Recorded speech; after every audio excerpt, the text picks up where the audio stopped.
Hi, I'm Avantika Chilkoti, host of the Modi Raj, a new podcast from The Economist. Narendra Modi has watched over a period of rapid growth in India, but he's also the frontman for a chauvinistic Hindu nationalism. Now, he's eyeing another term as Prime Minister. What will it mean for India and the world? I've been trying to get inside his head. Search The Modi Raj on Spotify to hear the trailer and download the full series on June 6th. Are you ready for heart-stopping, toe-tingling, coma-inducing levels of drama and romance? Okay, great. Well, you can find it all included with Prime Video. Check out Expat starring Nicole Kidman, The Idea of You starring Anne Hathaway, and the history-bending romantasy My Lady Jane, which will leave you speechless forever. Or till the end of the episode. Find your happy place. Prime Video. Restrictions apply. See Amazon.com/Amazon Prime for details.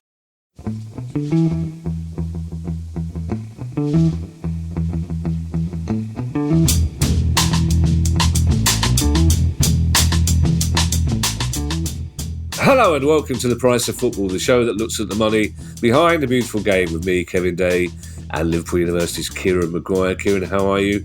It's Monday morning, Kieran. Let's not lie to the listeners, but they'll be listening on Tuesday. They might be listening on Wednesday. Who knows? They can listen when they want. But how are you this fine Monday morning? All is good. Already been to the gym, bouncing around like a spring bunny, irritatingly cheerful as always. Well, see, now you're irritating two sets of our listeners, Kieran. The ones that are in the gym going, oh, he's already been to the gym, has he? Mr. gets up at 5 o'clock. And the ones who are walking the dog, who think that they should be in the gym and are feeling guilty about it, are now feeling even more guilty because you've been to the gym already. It's not even 10 o'clock, Kieran, you've been to the gym already. How long were you in there? I was there for 6:30 for an hour. I imagine it's not quite the sort of inner London South gym that you're used to, Kieran, down there in... you've probably got medicine balls and that sort of thing down there, have you? Yeah, I know. I spent most of the hour pulling a tractor tyre across a field. Well, hang on. Is this part of the gym, or is this something you're doing on the way to the gym? It's what the personal trainer had me doing. I'm going. What's are you getting paid by the farmer for this, or you got double bubble? I think you need to look into that, Kieran. If Wednesday morning starts with a ploughing session, I think you really need to look into what you're doing. It's questions day, Kieran. We've got some good questions and our usual smattering of can we get round FFP by doing this questions. The two news stories to get into, Kieran, and they're fairly big. And the first one is about something that's close to your heart, which is basically player welfare and a warning to FIFA. Yes, this has come from FIFPro, which is the global union for professional footballers. It's also been echoed by Maheta at the PFA, and they've now got a very unusual ally in the shape of Richard Masters of the Premier League. And it's the issue of fixture congestion. So there is a pecking order in world football, and it is FIFA, UEFA, Premier League, FA. Now, let's be honest. Yeah, that's the way that things work. And we know that FIFA want more matches through an expanded World Cup and the FIFA World Club Cup. UEFA have got an expanded competition. And I don't know about you, I thought the FA Cup was a bit dull. Yeah. Yeah, it wasn't a good game of football. No. Champions League, not a good game of football. Why? Well, it's the end of the season. The players are carrying injuries. They're also conscious they've got another competition coming up. And as a fan, if your team wins, you don't care. You know, I've never come away from a victory and say, "Oh, that was a bit boring." Yeah. You know, you'll always take the 3 points or the cup or whatever it goes. But the quality of the product is impacted, and the players' unions have said we think that there's too much football taking place. Gianni Infantino is coming along with it. We only organise these competitions every few years, nothing to do with us. Yeah. UEFA are absolutely terrified of the European Club Association, who are effectively the mouthpieces of the clubs who wanted Super League. Yeah. So they've expanded their competition. So why has Richard Masters piped up? Well, the pressure is now for a slimmed down Premier League. The big clubs ideally would want 16 teams, but I think they'll probably accept 18. Richard Masters, he has to listen to Steve Parish and Tony Bloom and Brentford and Bournemouth and so on. Would you be better off as a fan if Palace were playing 34 games a season? If you're a Southampton fan or a Wolves fan, you can see why the bigger clubs want fewer fixtures, but because this will allow them to play in other competitions. But for those of us that don't play in those other competitions, it would be pretty miserable, especially if, the difference between the Premier League and the Championship is 34 to 46 games. So that's where we are. I think the unions will listen to their members, and it will be interesting to see what the guidance will come from both sides. First of all, the unions themselves, and secondly, the elite athletes. None of the players are saying we want more fixtures. I don't know many fans saying we want more fixtures. It's coming from owners and it's coming from TV companies. I think in a strange way, it's difficult to talk about this until it really actually happens, and I think it probably will. I think the strike threat will actually happen. Whether a strike does, I don't know. But we joked about that Spurs-Newcastle game in Melbourne 36 hours after the season ended. But I think it's focused a lot of people's minds here, Kieran, not just in the media, but fans as well, who are kind of saying, well, hang on a second, that is ludicrous. You can't, clubs can't be complaining about the amount of games their players are playing and then sending them out to do that sort of thing. So the balance between club income and player welfare, I think, has never been more starkly illustrated by that game. And we are hoping to get Maheta on from the PFA in a week or two to talk about this. The other big story, Kieran, of course, is the expiry of the 777 partners deadline for buying Everton. Now, Everton are assessing other options, but one question that a lot of people have is, do those options still include 777, or is that the absolute end of their attempt to take the club over? Well, never say never in the world of business when it comes to deals, but it's very, very remote. They have had 8-9 months to put together the funding, to provide proof of funds, and have consistently and constantly failed to do so. I think there's a bigger issue from Farhad Moshiri's point of view as to what are the consequences from the contract that he signed with 777, which gave them exclusivity. Where do they stand with the £200 million that they put into Everton? Because they are what we refer to as junior creditors. So they can't simply just turn around and say, well, okay, if we're out of it, we want our money back, because there are lenders who have got greater security over the club's assets. So I think it's a step forwards. Farhad Moshiri, why he got into bed with 777, heaven only knows. I suspect it was because they were the only people prepared to offer him some money for his shares. All of the other bidders that we've heard stories about and rumours about and indirect contacts have said, well, we'll give him £1 for his shares, but we're taking on all of the existing borrowings, then that's all the club's effectively worth.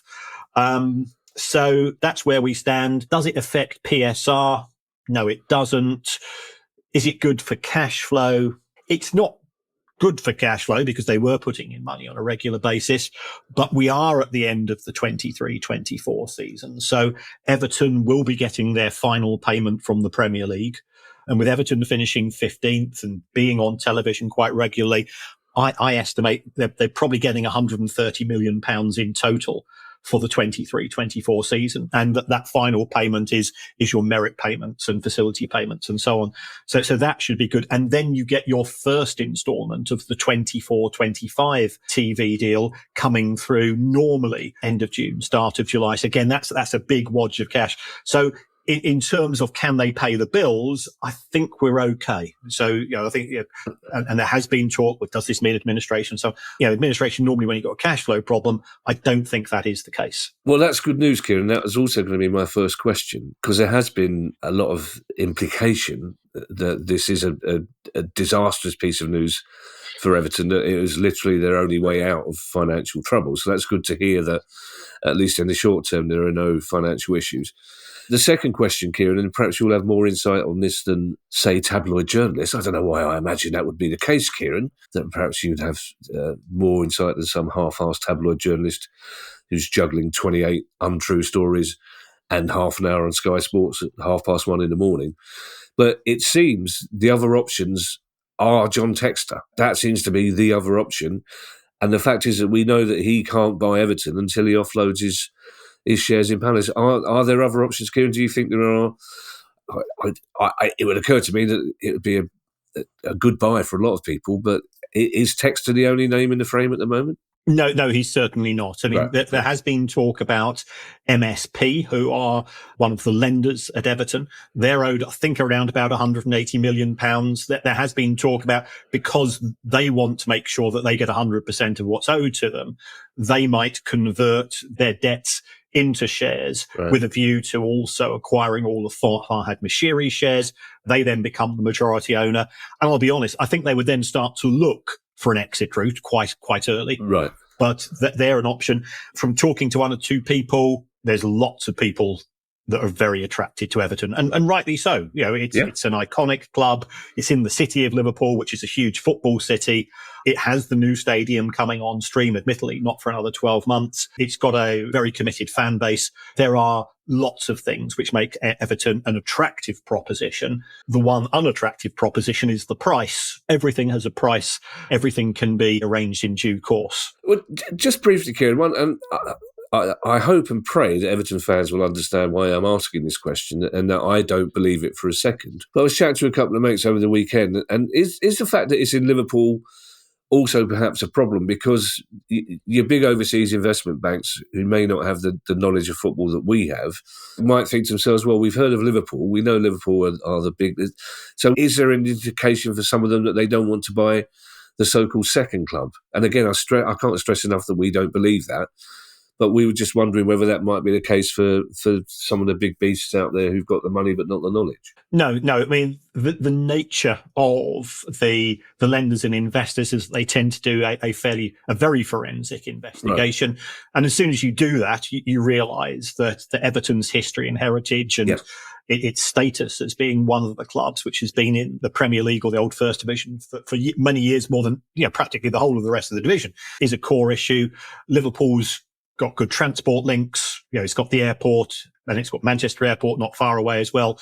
So that makes it very attractive to American investors. I don't see that being an issue at all. Good. Well, the final point in this, Kieran, I imagine there are many, many Everton fans who probably had their first really good night's sleep for a long time over the weekend when this news came in, but not as good a night's sleep as the people from the Premier League's Unfit and Improper Persons Committee, who will have had their first proper full night's sleep for quite some time, really, until I was half hoping that you get the news at 777 a bid for West Ham just to put them back on their toes again. But for the moment, Kieran, wouldn't it be nice if that's the last we heard of 777? It's not going to be, but it would be lovely. Questions, Kieran. We've got a range of questions today, and some of them are on subjects that we have discussed before, but they're new angles, so I'm happy to ask them again. And then possibly may put a moratorium on ways of cheating FFP rules after this. Maybe just a couple of weeks off. They're all very ingenious, but I think the answer to a lot of them is going to be the same as you've given before. But this first question, Kieran, really intrigued me, and it's a simple one. And again, it's about the price of replica shirts, which is we talk about a lot. But Nick Jenkins has asked this. And it really got me thinking, oddly enough, of all the questions we've had about replica shirts. This one, it says the price of replica shirts seemed to stay at around the same price for about 15 years, from the late 90s to the early 2010s, about £40. But many are more like £80 as a minimum. So am I misremembering the cost of shirts, says Nick, or have prices really gone up that fast? And if so, why? Because he's quite right. When I was thinking about this, I thought, well, he used to pay 35 quid for a Palace shirt every season forever. I think Nick has raised a very valid point. If we go back to the noughties, it was a decade of relatively low inflation. And if you take a look at, it doesn't matter what the product is, it consists of everything that you buy consists of three things: labour, materials, and overhead. So material costs, they were low, wage rises, that people were getting wage rises, but those were being offset by productivity improvements. And then overheads, a decade of relatively cheap transport, relatively cheap energy prices, and so on. And at the same time, we were seeing the football industry show spectacular growth in terms of broadcasting revenue, commercial revenue. Stadiums were becoming bigger. We're getting more of the prawn sandwich brigade. So there was so much growth being shown elsewhere that the need to, for want of a better phrase, to nickel and dime fans in terms of trying to squeeze a couple of quid out of them every summer for a shirt wasn't really there. What we have seen in recent years, first of all, there's been a rise in inflation, combination of COVID, Ukraine, Brexit. All of these things have driven up prices in terms of, slowing down the logistics process, raw material costs going up and so on. So prices have certainly increased. Also, because the TV deals have stopped growing, clubs are now looking around and saying, where can we get the extra money from?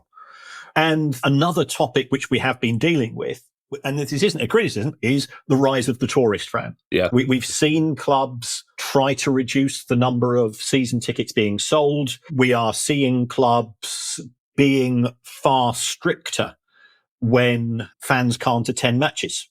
You're effectively being bullied into putting your tickets, especially from the London clubs, putting your tickets onto the official exchange, where the clubs will make a lot more money from selling to the tourist fan base, which is fantastic for the local economy, by the way. Let's always remember this. And those fans are more likely to go into the megastore. And if you go to see Taylor Swift this week, I'm going to, we're recording this month, I'm going to see Tool tonight at the O2. The price that they charge for their T-shirts is obscene, but you only get a chance to see them once or for every 5 years if you're lucky, and you pay accordingly. You have a bit of a grumble, but you still do it. Well, that's what these fans will do. I don't get a chance to go to see Spurs or Arsenal or Liverpool, and therefore you effectively get Disneyfied. Yeah, you know that you're paying more than the product's really worth, but you get a little thrill because not only are you buying it, you're buying it from the club itself. We've also seen the splitting of prices, just like Apple realized that they used to sell the iPhone. Well, now you've got the iPhone Mini and the iPhone Pro and the iPhone Pro Max. And if you spread prices, you will find that there are people willing to buy in at different prices. That's why for want of a better phrase, the elite clubs, and anybody that doesn't do this, I do not think is non-elite, but it tends to be the usual suspects.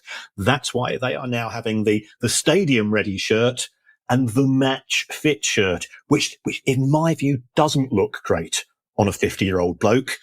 But Liverpool, for example, they've released their kits for next season. It's £80 for the regular shirt, £125 for the slimmer match fit version. And people are still buying them. So if people are buying them, then you sell them at that price. I would have thought it was basic economics and basic manufacturing, Kieran. You're paying £45 for the shirt with less material. I struggle to see how we're not being conned by some really clever branding person by going, here's a shirt that's got way less material. It's going to make you look a bit fatter than you are. Why don't you pay an extra 45 quid for it? We will continue to get questions on shirts, Kieran, until such time as we stop doing this pod, which will be a long time from now, I hope. And the season ticket thing, I suspect, is going to be the next FFP story for a long time, because there's a really interesting article in The Athletic last week predicting that within 3 years, a lot of clubs in the Premier League won't sell season tickets at all, which will be interesting to see the reaction of the so-called legacy fan, Kieran, those nuisance legacy fans.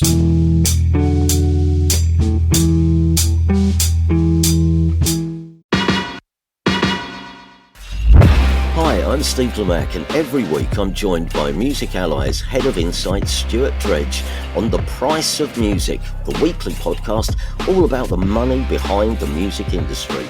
In each episode, we discuss the very latest goings-on in the music business and dig into the finances behind the big stories. So whether you're a music lover who just wants to know more about what really goes on in the industry, or you're an aspiring musician, manager or label owner who wants some inside knowledge on how Spotify's financial model really works, or what the future holds for independent live music venues, this is a show for you. Subscribe to The Price of Music in your podcast app now. See you soon.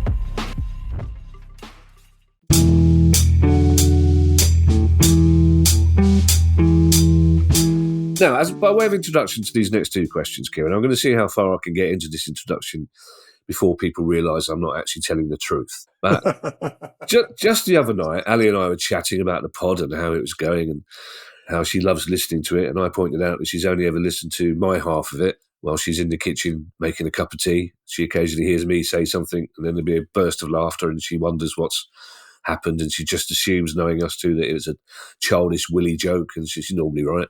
But she said to me, you don't seem to have had any questions about return on investment recently. And I was able to say to her yesterday, Ali, there's some really good news here. We've waited some months for a question on return on investment, and now 2 have come along at once. And she said, what, like London buses? And went, yeah, just like London buses. We had a little chuckle.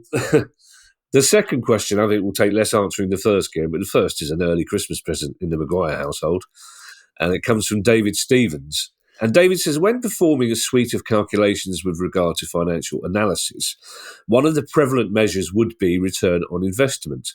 Clearly, football clubs do not always offer a return on investment, and this is mentioned in your book with respect to the goals and objectives of various owners. However, I'm curious to know which teams in the Premier League and EFL, if any, have the best ROI figures, and which ones have the worst. Happy for Kieran to use whatever ROI measure he feels is most appropriate, e.g. return on capital employed, on equity, or some EBITDA variant. Ali said, I hope Kieran goes for the EBITDA variant. I'm going to make Ali's day joyous because I got this question and the Baroness is away for a week, so I don't get the, Kieran, it's 11 o'clock and you're still playing with your spreadsheet. I said, well, the alternative is playing more time on Zelda. So you take your choices. That's why you're going to Tool tonight. The Baroness is away. That's right, yes. Not quite her scene. Yes. So I put the numbers into the price of football spreadsheet, and I've done it on an EBITDA basis. And for people not familiar with EBITDA, EBITDA is called earnings before interest, tax, depreciation, and amortization. The reason why we like it in the world of financial analysis is, first of all, it gets rid of many of the subjective items in the accounts. Secondly, it gets rid of the one-off items, stadium sales, player sales, and so on. So you get what we often think is a cash type of profit. And I've always argued that cash is the most important thing, not just in football, but in business in general. And what came out, and I don't know whether this was by accident or design, is something that we have, I think, mentioned on the show on quite a regular basis, is that from an investment point of view, investors love London. Because it's an iconic city, but also because you can charge more money. We always talk about the London weighting in terms of wages and so on.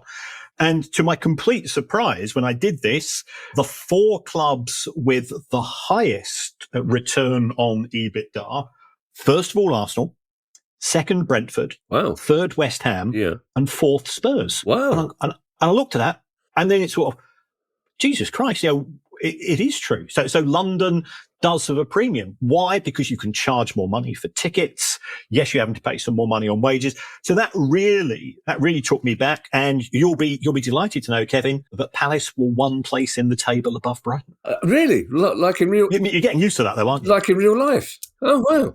Absolutely. It's very generous of you to mention that, Kieran. And that's, I was listening with great interest to the answers to that question, but when you said 4 London clubs, I was assuming which they were in my head. The Brentford one's really interesting, Kieran, because you don't necessarily associate Brentford with massive investment in the first place. But of course, this is a return on whatever it is they invested. So, I mean, that just shows that somebody at Brentford, the model they use is a very efficient one. Brentford, super smart club. Yeah. Super smart club. Got to give them an awful lot of credit. Then if we move to the bottom of the table, and I looked at this, 18th were Forest, who have just had a points deduction. 19th were Everton, who have just had a points deduction. Right. 20th were Leicester, who I think it's fair to say could be starting 24. There's been a lot of conjecture that they could be starting 24, 25 on negative points. So it's a great question from my point of view, from David. But the answers really intrigue me. I'm really intrigued about that correlation between the points deduction as well, Kieran. Whether does that indicate that those? Well, that's probably a question for a whole pod, isn't it? Is that indicates that the investment in those clubs was poor in the first place? That's very interesting. The follow-up question, Kieran, is from Joseph Garner, and I suspect it's probably an easier one to answer and less enjoyable, I imagine, for you. Because Joseph Garner says, I've been wondering for a while about the finances of the Saudi Arabian clubs. You and everybody else, Joseph, really, but they've spent an enormous amount of money on players, and the owners are obviously extremely wealthy, but I can't help wondering where their return on investment is going to come from. So what do you think their motivation really is? I mean, you can use the two-word answer, Kieran, the second word of which is washing. Is there a financial and business motivation there? There is a non-financial motive. If we take a look at the investments by PIF, what they are looking for is an emotional return, what we sometimes refer to as a trophy asset return. If you are a very high net worth individual or a sovereign wealth fund, why do you need more money? You're already a billionaire. You're already a multi-billionaire. You think about Roman Abramovich. I've said on the show more than one occasion, it cost Roman Abramovich £900,000 a week for 19 years to be the owner of Chelsea. And he never stopped smiling. Well, he never started smiling, but he never, his expression never changed, did it? He was perfectly happy. He saw the return on the investment as the kudos of owning Chelsea, of being able to do things in the UK, which you wouldn't necessarily been able to do. So we see this quite often. It's a form of philanthropy.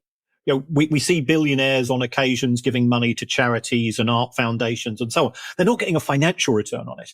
If you look at the investment from the Middle East in the horse racing industry, for example, it's great. They're winning all the races, but they're not actually making any money. They're still losing money, even when they're putting these amazing horses out to stud and getting huge cover fees and so on. When you actually look at the overall sort of cost implications, they're losing money. And football falls into an unusual area in where you've got some owners, which tend to be what you might refer to as the US capitalist profit maximizing owners. So the likes of Stan Kroenke and the Glazers and John Henry at Liverpool, they want to make a financial return. And then you contrast that with UAE at Manchester City, Abramovich, PIF. And then sort of in the middle, I think, that's where we are. We've got owners who are fans who have been quite wealthy, who want the clubs to do well, but at the same time, they've got to keep an eye on the finances to a much greater extent because they have incredible sums of money by our standards, but not ludicrous amounts of money compared to the likes of Abramovich and PIF and so on. That horse racing analogy is a really interesting one, Kieran, because there was a time 20, 30 years ago when flat racing in particular was kept going, propped up, would possibly have disappeared were it not for the new interest in it from hugely wealthy Middle East, mainly Saudi Arabian horse owners. It's less so now because you've got investment from around the world, but it was a hugely important part of flat racing in particular. Understandably, they're less interested in a 2.5 mile hurdle at Fakenham on a December afternoon. But there's still the investment there. But it does lend to that slight worry that all that time in flat racing, you think if Sheikh Mohammed gets another hobby, flat racing could implode completely. If he takes his horses away from our trainers, you're in big trouble. And that's a really important observation. When you do a risk assessment of any company or any industry, we sometimes refer to this as a SWOT analysis: strengths, weaknesses, opportunities, and threats. One of the weaknesses is having the industry dominated by individuals or individual organizations. Is what happens if their circumstances change? Well, they change their mind. We saw the Chinese government, for example, change its mind with regards to investment in football. The Chinese Super League suffered, and those clubs which were owned by Chinese investors, they immediately started looking for exit routes. We've seen this in some of their other overseas investments. When the likes of Mel Morris lost interest in football, that put Derby County, Al Young at Wigan. So it is part of your overall assessment of the business or industry that reliance upon a single source can be both good and bad. Now, our next question, Kieran, it is a well-travelled path, but considering what's happened with 777 this week, and I heard you talking about it on TalkSport this morning with your man from Peterborough, who sounds like a sober Barry Glendenning, which is a frightening prospect. I think this is a germane thing, and it's a question, Kieran, that so many people are asking that I think it's worth visiting. We don't have to go into it in full detail. But Richard Chandler says, with so many clubs having points deductions this season stemming from poor owners, he says, why is it so easy to pass a fit and proper persons test? Should the leagues not be looking at where the money is coming from for the purchase and ongoing sustainability? And I mean, that's a question that's been asked right from the start of the 777 potential takeover. Kieran, football fans wonder why the fit and proper persons test, it can't just be done in, get somebody like you, look at the spreadsheet, say, yeah, this is all right, or no, they're not. Well, I think the fear is, and remember, the rules have been designed and approved by club owners. So if you're thinking of selling your football club at some point in the future, you don't want a set of rules which are so onerous, which are set such a high threshold that it reduces the number of potential owners and therefore has an impact on the potential price that you can sell the club for. So there is an element of self-interest in having the owners and directors tests that are currently in existence. Secondly, we talk about the owners being poor, and if we take one example, I'm not Mel Morris's biggest fan, but he did put a substantial amount of his own money into the club. And then for whatever reason, it could have been his kids were saying, Dad, that's our inheritance. That's disappearing. He put the club into administration. If somebody comes in who has a track record of being very successful in business, as Mel Morris has, I know that people that have sold their companies to his organisation, and they've had nothing but praise for the level of professionalism. You assume that level of professionalism and that smartness of decision making is going to be continued in terms of their stewardship of the football club. It doesn't always work out that way, because football ownership and common sense quickly become divorced because you get caught up in all of the emotion. So there are some terrible owners out there. That's because they're attracted to football because of the glamour, the kudos that it brings for what's a relatively cheap industry. You can buy a football club for £1 and run it as your personal fiefdom and show off to all your mates, and you can become the big name in the town or the city on the back of that. It doesn't necessarily mean that you're the appropriate person. I do have some sympathy for both the Premier League and the EFL in they can only make an assessment on what they see before them. And it could be that the owner does have, or does, if I have £1 million in my bank account today, doesn't mean it's going to be there in 6 months' time. So I think the Premier League and the EFL, they have to follow the rules which have been agreed by the owners. Foresight is something which ensures, well, let's face it, if we all had foresight, there'd be no divorce. And therefore, but foresight doesn't exist. Circumstances do change, attitudes change. And that's why we call the owners bad, because for whatever reason, the club is having to be sold, or the club's had a points deduction, or players are being sold. It doesn't necessarily mean that all of these owners connected with it. Sometimes they can be unlucky in their own lives, and their business collapses due to COVID or external circumstances. And the football club becomes part of that overall problem. Well, just briefly then, Kieran, we'll go back to John Textor and Everton as an example. If John Textor sells his share in Crystal Palace for an awful lot of money, the Premier League will know that if he tries to buy Everton, they'll know he's got the money. They'll know that he owns other football clubs, and that for the most part, those clubs have been run reasonably well. So surely that decision will be a lot easier than the 777 one, wasn't it? Even though they already had football clubs, you'll be looking at Textor goes, well, has he got the money? Yes, tick. Has he run football clubs before without putting them into administration? Yes, tick. Therefore, he can buy Everton.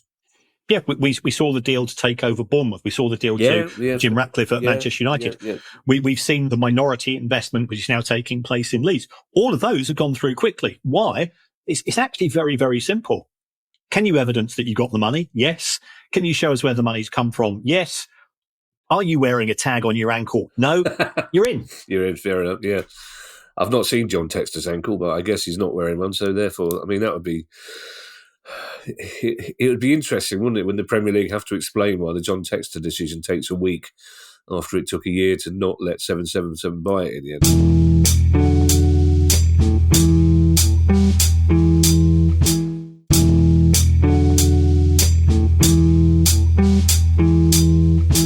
A penultimate question comes from Chris Warren, Kieran. And Chris says, right, he says he's trying to get away with this. Chris says that his question is about third-party payments. It's not really. It's this week's episode of How Do You Get Around FFP? This is a particularly ingenious one because Chris says fairly recently Man City were in a little bit of bother for paying ex-manager Roberto Mancini through his consultancy company, presumably to try and circumvent FFP rules. But I wondered if there would be, and this is where they all start this way, Kieran, I wondered if there would be anything to stop wealthy owners from paying players through their third-party organisations for other services. For example, if PIF owned an orange juice company, what's stopping them from signing Kylian Mbappe for Newcastle and agreeing to pay him £10 million a year to make him the ambassador of their orange juice company and paying him another £100 million a year through that? So £10 million a player, £100 million to hoik orange juice around the world. To be fair to Chris, he realises there might be an issue with this because he says, I can't see how the dealings of an orange juice company could ever fall into the jurisdiction of the Premier League, UEFA, FIFA or FFP. Very valid question, this, Chris. First of all, I think Is it?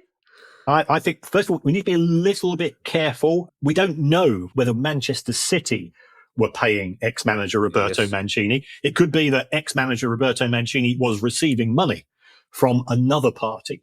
So just in case there's any lawyers listening, we're just sort of slightly reviewing Chris's question. But I covered the issue of parallel contracts when I wrote the book. Yeah. And this is something. Now, I know some non-league players who are on no-show jobs, a bit like the Sopranos used to have in the construction industry in New York. So they're working for the club. They're on, say, £400 or £500 a week, and then they're getting another £500 for doing an admin job at the club, or their partner, or their mum, which brings us back, of course, to our favourite price of football story of all time, involving Tom Ince's mum at Derby County, who was apparently on $700,000 for being a scout for the academy or something like that. So can these contracts take place? Yes. I think what we would then do is the football authorities would look at the overall earnings of some of the players. If a player intuitively looked as if they were earning less than you would expect at the market rate, could the authorities say to the player, we want to take a look at all of your earnings? And here I think we enter a very intriguing legal point or legal perspective. Nobody's entitled to go and know where I earn money from, apart from the inland revenue. Yeah. As far as I'm concerned. So do the football authorities have the ability to do that? We'll have to wait and see. Would they put this through the fair value market panel to say, well, actually, don't think, Kieran, you're doing £100 million worth of work for the orange juice companies. Therefore, we're going to allocate it for FFP purposes to Real Madrid, whoever is concerned. It's open to question, but it's a legal minefield because there's privacy issues here. There is the case for saying that some footballers are bigger than the football clubs that they play for. If you take a look at the social media accounts of Cristiano Ronaldo and Lionel Messi, well, they've got more followers on social media than any football club. Yeah. Fair point. Our last question, Kieran, comes from Sean Ford. And you remember earlier we had a question from David Stevens, Kieran, which had words in it like return on investment, EBITDA. Well, Sean's question, I would argue, is the polar opposite of David Stevens. Because Sean, and again, I like this question because this is 11:15 at night. This is the bell's just about to ring in a pub somewhere after an evening game, and Sean and his mates have gone, wow, yeah, I love that Price of Football pod, but EBITDA, what was all that? We need to get to the nub of the really important question. So Sean says this: male footballers must get hit in the ghoulies loads. Right? If they struggle to conceive a baby, would they then have grounds to sue the FA for negligence? Well, if we take a look at the law of negligence, it consists of three elements. First of all, does a party have a duty of care towards an individual or an organisation? Secondly, has there been a breach of that duty of care? And thirdly, has the wounded or wronged party suffered as a result? And there's no doubt in my mind that a ball in the ghoulies, I've not heard that since not the 9 o'clock news, I think.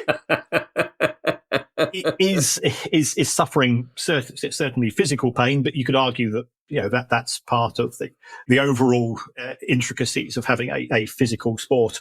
I think you would struggle here because how could you prove that you were fertile the day before you got the ball in the balls, and you were therefore made infertile as a result? So, whilst if I don't know any gynecological or downstairs doctors or lawyers, I think it wouldn't even pass the "it depends" tape. Is there such a thing as a downstairs lawyer, Kieran? you submit. You're the second most published vis profundus. You know lots of gynecological terms, Kieran. I do. They're just not technically correct. It's not just the physical pain of getting a ball in the knackers, is it? It's the humiliation of listening to 36,000 people laugh. Yes. Because for some reason there is nothing funny. A referee tripping up is hilarious, but a player getting the ball in the nuts is just, I don't know why, it's just. I'm laughing at it. Shouldn't. It's not a laughable subject here. I love the idea. What do you do for a living? I'm a downstairs lawyer. That's sick. There must be a carry-on film where Leslie Phillips plays some sort of, I'm a downstairs lawyer. Thank you to everyone who's donated to the pod via our Patreon page, including Pete Everard, Jackson Carney, Tom, Brian Mahan Ball, Mahan Ball, or Mahan Ball, that's why I got confused there. So Brian Mahan Ball, that's about 4 mentions for Brian Ball there. Mohammed Alamir, Neil Fisher, Sam Winter, Davis Vaughan, Anthony Betts, Dirk de Court, Aaron Harrison Sr., Luke Mackey, Graham Kurtzfeld, Kevin Causa, and back to Mohammed Alamir, who explains why he likes the pod so much. Because Mohammed says, "Thank you very much for what you've done so far in the pod. You've been a positive influence in my life. Because of you, I've changed my master's degree project from oil and gas financing into clubs valuation. I'll always remember that day when I stumbled on the podcast by mistake and listened to episode 5, it's about FFP, when I was looking for PL fantasy podcasts." And then there's a little emoji crying with laughter. "Special thanks to producer Guy for bringing you together, and wish you all the best to reach 1,000 episodes."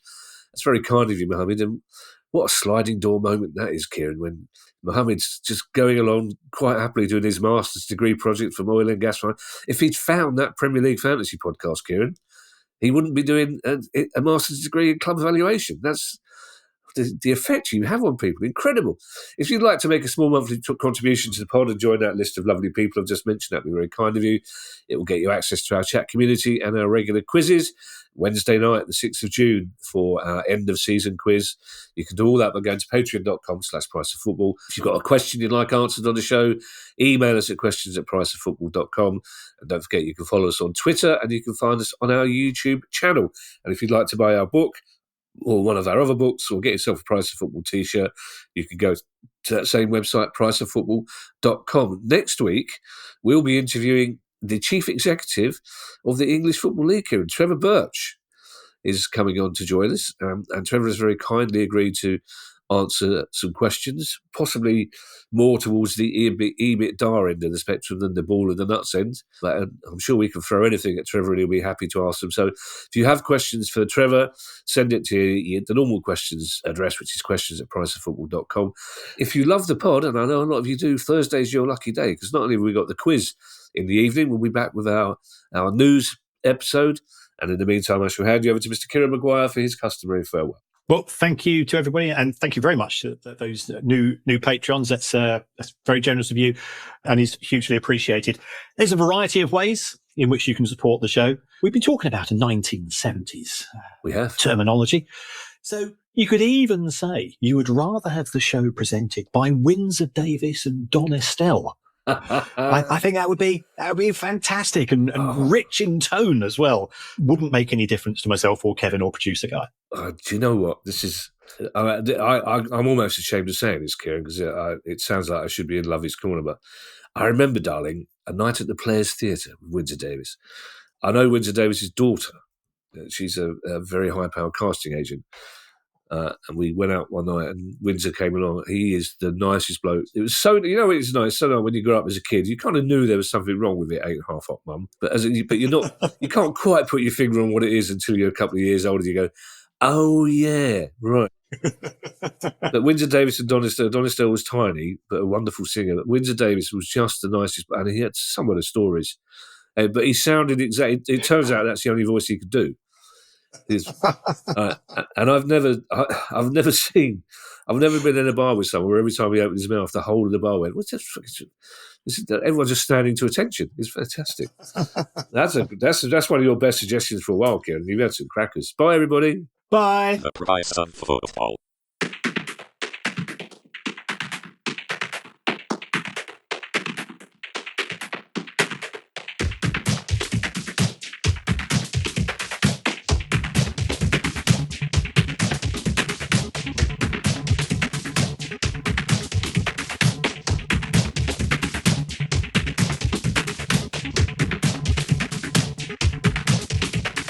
The price of football.